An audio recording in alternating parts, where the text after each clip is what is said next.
여러분 안녕하십니까? MCN TV건강입니다. 오늘은 지난주에 이어서 위암의 치료 방법과 예방법에 대해서 자세히 알아보도록 하겠습니다. 오늘도 역시 도움 말씀 주실 홍성을 의원, 홍석균 내과장님 나오셨습니다.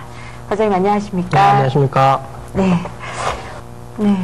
지난주에는 진단 방법까지 알아봤는데, 이제 위암을 진단했으면 이제 치료를 해야 할 것 같습니다. 치료법에는 어떤 종류가 있는지 설명 부탁드립니다.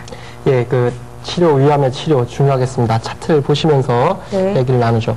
위암의 치료법은 가장 중요한 수술적 치료가 있겠고요. 그다음에 항암제 치료, 면역요법, 방사선 치료가 있는데요. 2, 3, 4번은 주치료는 아니고요. 보조적인 치료가 되겠습니다. 위암은 어디까지나 수술적인 치료가 제일 중요하고요. 항암제 치료는 일부 수술 전후에 가지고, 특히 수술 후에 같이 눈에 보이지 않는 그런 암 전이된, 그런 림프절 전이된 그런 눈에 보이지 않는 것을 위해서, 그것까지 사멸하기 위해서 항암제가 추가가 되겠고요. 면역요법은 이제 암 환자들이 면역 기능이 떨어진 경우가 많기 때문에 면역 증강제나 그런 걸 통해서 보조제로 쓰일 수 있겠고요. 방사선 치료는 위암에서는 흔하게는 사용이 안 됩니다. 아주 일부에 한정돼서 사용이 될 수는 있겠습니다. 수술적 치료가 제일 중요하다고 말씀하셨는데, 수술적 치료 방법에는 어떤 것이 있습니까? 예, 수술이 제일 중요합니다. 위암에서는 그림을 보시면서 살펴보시면요.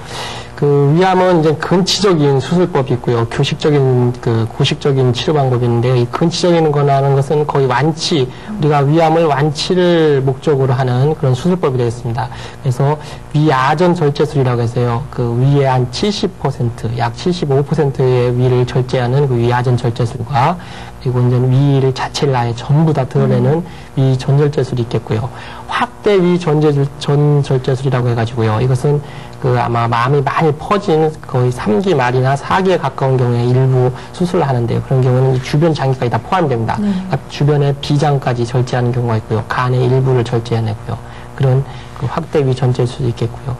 최근에는 이제 축소수술법이라고 해서 내시경을 통해 가지고 점막 절제술이나 또는 복강경을 이용한 절제술이 있겠습니다. 여기 교식적이라는 것은 완치를 목표로 하는 것이 아니고요. 위암은 그대로 두고요. 우리가 위암 때문에 위장이 폐쇄되면 음식을 못 먹지 않습니까? 그러면 아예 우회해가지고 소장에다가 구멍을 내가지고 유동식을 준다든지. 그래서 영어로는 팔리에이티브인데, 의학적으로는 팔리에이티브 서저리라고 하는데요. 본질적으로 완치를 목적으로 한 게 아니라 환자의 삶의 질을 높이고 좀 도움을 주는 그런 수술법이 되겠습니다. 네. 위를 잘라내면 정말 도대체 소화는 어떻게 하는지 정말 궁금한데요. 네, 그렇습니다. 많은 분들이 그런 궁금증을 가지고 있습니다. 위가 없는데 음식을 어떻게 먹고 음식을 먹은 것이 소화가 안 될 텐데 어떻게 하느냐. 그림을 보시면은 이해가 되실 겁니다. 이게 이제 위암을 수술하고 난 모습인데요. 아까 이제 위아전절제술이라고 해서 위에 한 70%를 잘라내는 건데요. 거기에는 두 가지 종류가 있습니다. 이렇게 위 일부를 이렇게 절제를 한 다음에 바로 십이지장과 맞바로 연결시키는 방법이 있고요. 그러니까 음식물은 드시더라도 위에서는 소화는 못 시키지만 이렇게 십이지장, 공장, 회장, 소장에서 일부 영양분이 흡수가 되겠습니다. 그리고 또 한 가지 방법은 아예 위와 공장을 이렇게 문합해가지고 연결해서 이렇게 수술을 할 수 있겠고요. 이 두 가지는 흔히 지금 위아전제술에서는 흔히 사용하는 방법이 되겠고요. 또 한 가지는 아까 위가 전제를 다 잘라내는 위전절제술이라고 했는데요. 이런 경우는 후 모습이 십이지장, 위는 없으니까 이게 이스파우스 식도와 이쪽에 있는 공장, 소장은 이제 십이지장, 공장, 회장으로 나누는데요. 공장과 막바로 이 측면에다 연결시켜버립니다. 그러면 이제 아까 남은 이 십이지장은 그대로 살아서 다시 또 공장에다가 넣고, 잘 보시면 이게 Y자처럼 생겼습니다. Y자. 그래서 루앙와의 접합 그런 수술법인데요. 이렇게 하면은 음식물은 어차피 고용물은 우리가 마음대로 먹지는 못하더라도 유동식 같은 경우는 이렇게 소량 드시고 고용물도 잘 씹어서 드시면은 큰 소화시키고 하는 데는 큰 문제가 없겠습니다. 예, 일부 환자들은 위암 수술을 위험해서 꺼려하시는 분들이 있는데 그 위암 수술에 따른 사망률은 어떻습니까? 예, 그 위암 수술의 사망률은 저희 국내 그 보고에 의하면은 한 1%에서 2% 정도 되는데요. 그 암 수술 후에 위암 수술 후에 사망률 1, 2%는 상당히 치료 성적이 좋은 겁니다. 왜 그러냐면은 그 미국 같은 경우 우리나라보다 훨씬 뭐 잘 발달되어 있다고는 하지만은 미국 같은 경우 5%는 10%니까요. 국내 그 외과 의사들이 수술을 아주 잘한다고 볼 수 있겠죠. 미국보다는. 위를 다 절제하지 않고 어느 정도 살려서 삶의 질을 강화하는 위암 축소술이 있다고 하셨는데 어떻습니까? 예, 그 위암 축소술 아까 잠깐 언급해드렸는데요. 예, 보시면은 그 위암 축소 수술이 있습니다. 그 이제 아까 내시경을 통해서 그 조기 위암 같은 경우 일부 점막을 절제하는 그런 방법, 내시경적 점막 절제술이 있고요. 그리고 이제 복강경을 통해서 그 수술하는 방법이 있고요. 그리고 먼저 내시경적으로 인공관을 삽입하는 그런 수술법들이 있는데요. 결국 위암 축소 수술이라는 것은 지금 방금 말씀드린 것처럼 그 삶의 질, 그러니까 위를 다 절제하고 나면은 아무래도 위가 있는 사람하고는 확연히 삶의 질이 떨어집니다. 그건 사실입니다. 그래서 어떻게 해서든지 조기 위암인 경우는 위를 절제하지 않고 또 말기 위암인 경우에도 배를 열지 않고 그냥 그 교식적인 그런 치료법을 위해서 도입된 건데요. 그 내시경적 점막 절제술은 뒤에 자세히 또 나오기 때문에 그때 보시면 되겠고요. 이 그림은 그 복강경을 이용하는 겁니다. 그 개복, 그 배를 가르지 않고 옆으로 이렇게 구멍을 낸 다음에 그 구멍 한 3-4개를 뚫어가지고 내시경도 들어가고 여러 가지 비디오도 들어가면서 바깥에서 그림을 보면서 위를 이렇게 절제해내는 아주 고난도의 그런 수술법이 되겠고요. 그리고 또 이렇게 그 식도나 그런 데가 막혀 있는 경우에는 직접 공장이나 또는 위 속에다가 바깥에서 내시경을 통해서 구멍을 뚫어가지고 이 튜브에다가 음식물을 넣어서 소화시키게 하는 그런 방법이 있고요. 이렇게 이제 좁아진 경우에 또 내시경을 통해서 스텐트라고 해서 그 용수철 같은 걸 넣어서 이렇게 퍼지게 넓혀주는 이런 방법들, 이런 것이 결국 수술하지 않고 일부 내과적인 방법으로 할 수 있는 그런 방법들이 되겠습니다.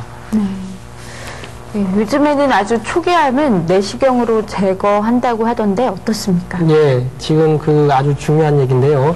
그림을 보시면은 그 내시경 점막 절제술이라고 방금 나왔죠. 축소 수술에 그 일본에 있었는데요. 다 이렇게 위암을 내시경으로 절제한다. 이건 사실 옛날만 하더라도 아주 위험한 발상이었습니다. 그러나 최근에는 그 내시경적 초음파 발달과 여러 가지 테크닉 그 기자재의 발달로 인해서 가능하게 되는데요. 다 하는 것은 아닙니다. 아주 엄격한 적응증을 두고 있는데요. 그러니까 조기 위암이 점막 하층까지 침범한 거라고 했는데요. 그 내시경 점막 절제술을 하려면은 점막 하층은 안 되고요. 점막층에 국한된 병변이어야 되고요. 그리고 조직 검사를 통해서 세포 분화도가 아주 좋아야 됩니다. 크기가 너무 크면 안 됩니다. 한 2cm 이하고요. 이거는 이제 조기 위암을 갖다가 이제 아까 타입을 4가지 타입으로 나누는 건데 그 중에서 이제 두 번째 A 타입 그리고 1cm 이하의 궤양성 병변을 갖는 경우 그런 경우에 이제 아주 선별적으로 선택적으로 수술 개복을 하지 않고 내시경으로 절제를 하는 경우가 있는데요. 그 그림을 보시면은 이제 내시경 점막 절제술하는 그림인데요. 이렇게 이제 속에 이제 암세포가 있고 겉에서 이렇게 암 병변처럼 보이고 공조리가 내시경을 통해서 조직 검사하는데 암이 나왔어요. 근데 크기도 2cm 이하고 제법 이렇게 둥그렇게 부풀어 오른 그런 경우에는 이제 내시경을 통해서 여기다가 생리식염수를 쏩니다. 이 침을 쭉 집어넣고요. 그러면 이렇게 부풀어 올릴 거 아닙니까? 이렇게 부풀어 올리면은 그 다시 내시경을 통해서 올가미를 이렇게 집어넣습니다. 그래서 내시경이 이렇게 그 암으로 생각되는 그 부분을 올가미로 이렇게 쪼입니다. 쪼이고 그 다음에 또 전기를 통해서 지지면은 딱 탈락이 돼서 바깥으로 떠져서 나올 수 있겠습니다. 이런 아주 그 고난도라고 할 수 있는데요. 이런 내시경 점막 절제술을 통해서 암은 암인데 그렇다고 수술 안 할 수도 없고 그런데 조기 위암이고 그런 경우에 그렇지만 또 수술을 다 할 수 있는 건 아닌 노인 아주 80, 50, 90의 고령이라든지 또는 아주 심장 기능이 너무 안 좋아서 마취가 안 되는 경우 그런 경우에 또 한번 사용할 수 있는 아주 좋은 방법이 되겠습니다. 네. 병기에 따른 완치율은 어떻습니까? 예, 그 병기에 따른 완치율은 그 위암 병기에 따른 완치율을 보시겠습니다. 그 암은 전 시간에 말씀드렸지만 5년 생존율을 따지고요.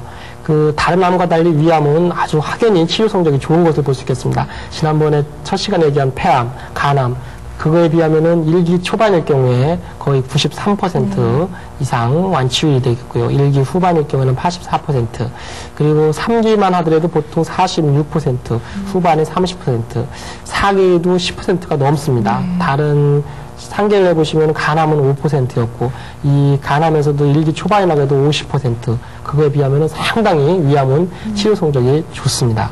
네. 과장님, 위암 수술 후 식이요법도 매우 중요할 것 같은데 어떻게 해야 합니까? 예, 그 위암을 수술하고 나서 그 환자들 같은 경우는 이제 위를 다 잘라내는 경우 있지 않습니까? 네. 그런 경우는 우리가 식사를 아주 소량씩 자주 해야 됩니다. 그래서 위 절제술을 한 경우에는 하루에 식사를 8번에서 9번을 해야 됩니다. 그 정도로 조금씩 나눠서 해야 그 설사를 한다든지 복통이 생긴다든지 여러 가지 수술 후에 생기는 그런 덤핑 증후군이라든지 그런 걸 다 막을 수가 있습니다. 또 위를 전체 절제술을 한 경우 한 70%를 제거한 경우에는 하루에 5번에서 한 6번 정도 식사를 나누어서 소량씩 꼭꼭 씹어서 드셔야 될 것 같습니다. 네. 위암 수술 후 삼가해야 할 음식과 권장할 만한 음식이 있을까요? 예, 일단은 위암을 수술한 다음에 자극적인 음식이나 매우 짠 것은 당연히 피해야 되겠고요. 네. 특히 중요한 것은 단당류, 사탕과 같은 그런 단당류는 피해야 됩니다. 그리고 그 대신에 이제 단백질 식품이라든지 아니면은 야채류, 그런 식품을 많이 드셔야 되겠습니다. 왜 그러냐면은 수술 후에 잠깐 언급을 해드리면은, 네. 위암 수술 후에 합병증 중에서요, 덤핑 증후군이라는 게 있고 영양장애 이런 게 있는데요. 덤핑 증후군이 아주 중요한데요. 위가 없기 때문에 고농도 탄수화물이 직접 섭취를 했을 경우에 위를 해서 어느 정도 분해를 하고 저장을 해야 되는데 막바로 소장으로 넘어가는 게 있기 때문에 거기서 농도가 갑자기 높아지면은 삼투압 현상에 의해서 주변에 있는 체액들이 이렇게 안으로 이동합니다. 그러면서 마치 혈압이 떨어지고 저혈량 쇼크와 같은 증상을 보일 수가 있고요. 또 갑자기 고농도의 음식물이 위에서 어느 정도 있다가 내려와야 되는데 그냥 내려와서 흡수가 돼버리면 갑자기 이제 고혈당이 되면서 일시적인 고혈당 현상이 생기고 그러면서 체내에서 인슐린이 과량 분비되면서 저혈당 쇼크가 생기고 그런 아주 무서운 덤핑 증후군 초기나 후기 증후군을 볼 수 있기 때문에 그렇습니다. 네. 네, 시청자 여러분 어떻게 보고 계십니까? 지금부터는 평소 위험과 관련된 궁금한 사항을 알아보는 시간입니다. 차트 보면서 설명드리겠습니다. 네, 첫 번째 질문입니다. 일부 위 절제술로 시간이 지나면 위의 크기가 원래대로 회복된다. 어떻습니까? 참 이렇게 되면 얼마나 좋겠습니까? 간 같은 경우는 우리가 재생이 일부 되는 게 맞습니다. 그렇지만 위 같은 경우는 수술하고 나서 커지지는 않습니다. 대신에 이제 조금 늘어날 수는 있겠죠. 그렇지만 원래대로는 절대로 회복이 되지 않습니다. 네, 두 번째입니다. 위암을 수술하면 암세포가 더 빨리 퍼져 해롭다. 예, 지난 시간에도 간암에서도 이런 얘기가 언급됐는데요. 절대로 그렇지 않습니다. 우리가 내시경을 통해서 암 진단을 하고요. CT도 찍어보고 전이가 안 된 걸로 생각이 돼서 수술을 했는데 막상 열고 보니까 위 복강 내에 암이 다 퍼진 거예요. 그러면은 아무리 훌륭한 외과 의사라고 하더라도 다 절제를 못 합니다. 그냥 덮고 나오는 경우가 있는데 그리고 나서 그런 경우는 어차피 4기 이상이고 4기 말이고 그래서 그런 환자들이 빨리 죽고 그걸 보고서 이제 일반 사람들이 환자 보호자들이 아유 암 수술해서는 죽었다. 그러니까 암 수술은 수술하지 말고 내버려둬야 된다. 이렇게 오해에서 나온 얘기입니다. 절대로 그렇지 않습니다. 네. 세 번째 질문입니다. 위궤양을 치료하지 않으면 위암으로 진행한다. 예, 이런 질문도 좀 많이 받는데요. 태생적으로 위궤양과 위암은 태생적으로 족보가 다릅니다. 처음부터 위암은 위암으로 자라서 위암이고요. 위궤양은 처음부터 위궤양입니다. 위궤양이 치료하지 않고 된다고 해서 위암으로 발전하는 것은 절대로 아닙니다. 위궤양과 위암은 별개입니다. 네. 네 번째입니다. 헬리코박터 파이로리균이 있으면 반드시 항생제를 먹어야 한다. 예. 아까 말씀드린 대로 이제 이런 경우 이제 환자들이 많이 찾아옵니다. 그래서 헬리코박터 파이로리에 대한 그 제균요법을 해달라 하는데요. 그거 다 하는 게 아닙니다. 아까도 말씀드렸지만은 위궤양이나 십이지장 궤양, 또는 뭐 조기 위암 같은 게 있을 때, 또 암성 같은 출혈 같은 게 있을 때, 또는 말토마라고 해가지고 그런 게 일부 선택적으로 그 제균을 하고요. 그냥 우리가 70%, 우리 한국 사람 같은 경우 70%에서도 정상적으로 그에 감염이 돼 있는데 그 환자들까지 전부 다 그 제균하지는 않습니다. 그러니까 그런 경우에 선별적으로 해야 된다는 것을 알고 계시면 좋겠습니다. 네. 네, 5번째 질문이에요. 위암 수술을 하지 않고 항암제나 방사선 치료로 완치할 수 있다. 예, 그 위암은 다른 암과 달리 그 폐암은 항암 치료만으로도 되는 게 있다고 얘기했습니다. 소세포암 같은 경우. 그리고 간암도 수술하지 않고 그 이제 여러 가지 그 요법으로 색전술을 통해서 한다든지 아니면은 태워 없앤다든지 응고술을 한다든지 여러 가지 방법이 있었습니다만은 위암 같은 경우는 수술이 절대적입니다. 왜 그러냐면은 위에서 암세포가 점점점 잘 나오면 결국은 그 암세포가 전이돼서 타장기의 기능을 상실해서 돌아가시는 경우도 있지만은 못 먹어서 그러니까 막히니까요. 네. 음식물이 패싱, 통과가 안 되는 겁니다. 그래서 그것을 위해서도 일단은 위암 같은 경우 수술이 절대적으로 필요합니다. 물론 너무 많이 퍼져가지고 건들지 않는 경우를 제외하고는 일단은 그 음식물이 내려가는 그 통로를 확보하는 차원에서도 절대적으로 수술이 위암은 꼭 필요한 그런 암이 되겠습니다. 네. 마지막으로요.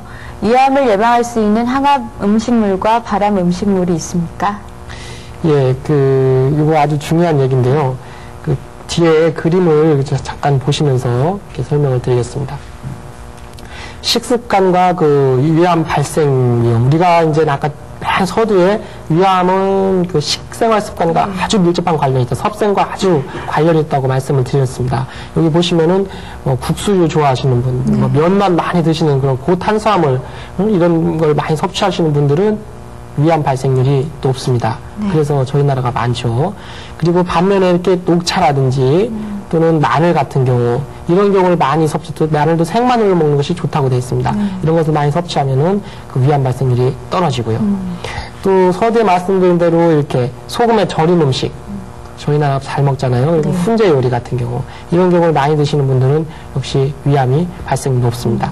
그래서 오해 소지가 있는데 그럼 여러분 훈제 음식을 하나도 안 드셔서 해서가 많을지 모르겠네요. 그 훈제 요리를 상습적으로 계속 먹는 사람 얘기합니다. 한 번 먹었다고 해서 이게 하는 건 절대로 아닙니다. 그리고 과일이나 채소, 우유, 신선한 과일, 채소, 우유를 많이 드시면은 확실하게 위암 발생률을 줄일 수 있습니다. 특히 이제 과일에 함유된 그 비타민 A, C, E가 위암을 억제하는 걸로 되어 있습니다. 그래서 에이스라고 이렇게 생각하시면 되겠습니다. 그리고 이제 흡연이 이제 첫 시간 나왔습니다. 그리고 이제 위생 불량한 조리 잘못된 음식들, 이런 것들이 위암 발생률을 이렇게 높일 수 있겠습니다. 그래서 위암은 우리가 섭생과 아주 밀접한 관련이 있겠습니다. 네. 네, 과장님 마지막으로 위암에 대해 정리해 주실 내용 있으시면 전해 주시죠. 예, 위암은 저희 이제 30대 이후가 되면은 서두에 말씀드린 것처럼 1000명당 1명꼴로 남자 같은 경우 발생이 되고요. 아주 흔한 암입니다.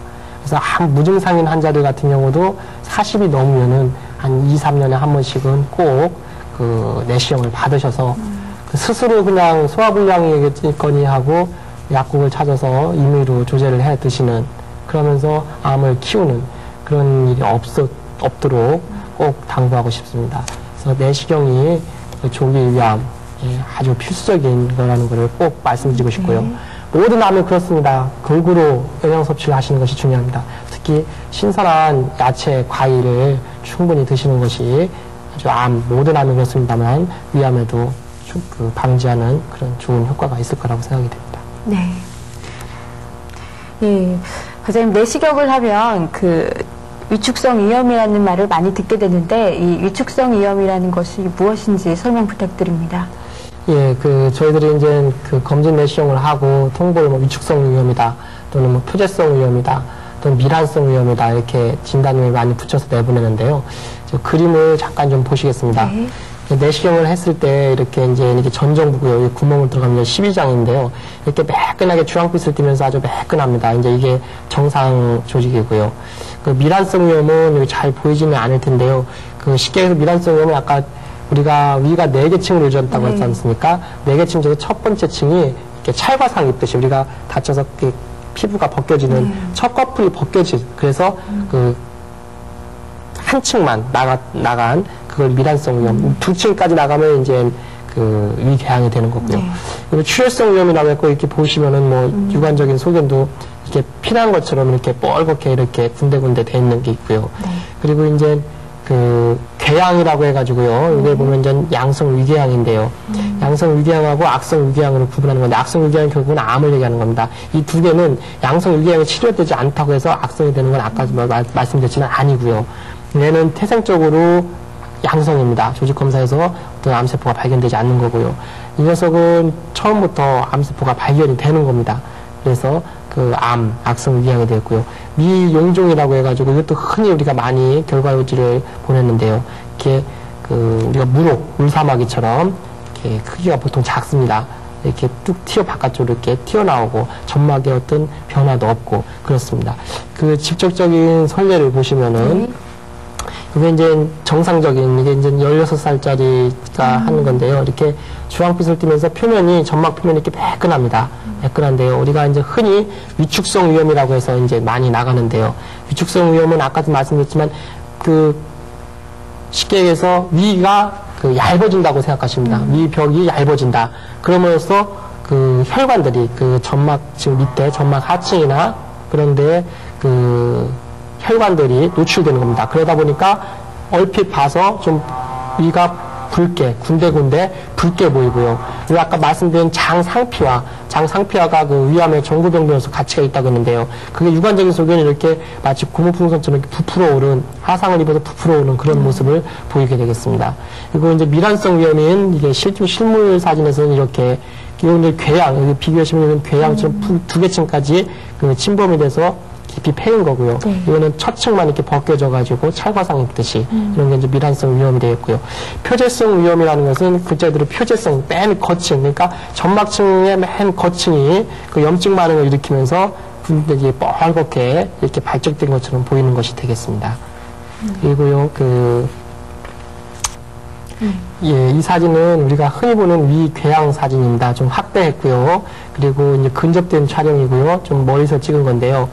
이 양성 위궤양으로 밝혀진 환자인데, 그 주변이 이렇게 매끈하니 이렇게 잘 이렇게 경계선이 확실하게 구분이 되죠. 그리고 안에는 한 2개 층이 침범이 돼서 굽이 패인 조직을 보고요. 그 위에는 삼출물들이 껴서 이렇게 하얗게 보이고요. 그 밑에 있는 혈관들이 노출돼서 이렇게 뻘건 점들처럼 보이는데, 이게 사실 아주 위험한 상태입니다. 여기서 결국은 혈관이 터지면은 대량 출혈을 할 수 있는 그런 모습을 보이고 있습니다. 네. 과장님, 마지막으로 위암에 대해서 다시 한번 정리해 주실 내용 있으시면 간단히 전해 주시죠. 예, 그 서두에 말씀드린 대로 그 위암은 우리나라 그 암 발생률 1위입니다. 사망률 1위하고 혼동하시면 안 되는데, 사망률 1위는 폐암이었고요. 암 발생률 1위입니다. 그만큼 위병률이 많다는 거고요. 30세가 넘었으면서, 35세가 넘었으면서 남자들 같은 경우는 1000명당 1명꼴로 발생이 되고요. 그리고 전체 그 암 환자 4명을 모아놓으면 1명은 반드시 위암 환자일 만큼 많고요.